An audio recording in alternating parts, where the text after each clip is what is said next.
talking about The Butler, and we were talking about its Forrest Gumpiness. Everything you are and everything you have is because of that butler. This is a movie about a African-American butler at the White House over the course of 7 administrations, based very, very loosely on an actual figure, but his life is totally fictionalized for this movie, with Forrest Whitaker playing the butler from Eisenhower to Reagan, and watching the entire civil rights era and Watergate and Vietnam pass before his eyes. What did you think of it?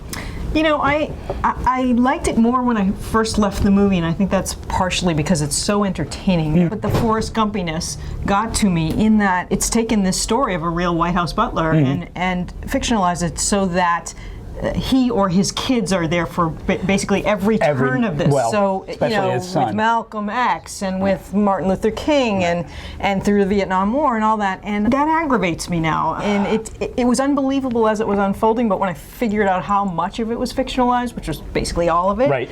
That, like, isn't it enough to have a black family go through the struggles of that movement and see it through their eyes? Do we really have to be in the room with Martin Luther King? I agree. By the time the son is in the actual Memphis hotel room with Martin Luther King, I'm like, okay, enough already. But what made this movie for me was not all the Forrest Gumpiness, not all the gumption, if you will, but the portrayal of basically the American black middle class from the 1950s through the 1980s in a way that we really have never seen in a movie. Just the way they hang out, what they talk about, what they argue about, what divides them, what brings them together. It really is. And that's really true. And I guess we're saying sort of the same thing, but what bothered me about that is, shouldn't that be enough? And the rest of the cast playing the other people in their lives, Cuba Gooding Jr., Lenny Kravitz, Terrence Howard, you don't get a lot of their backstories, but you get a sense of this community. Yeah.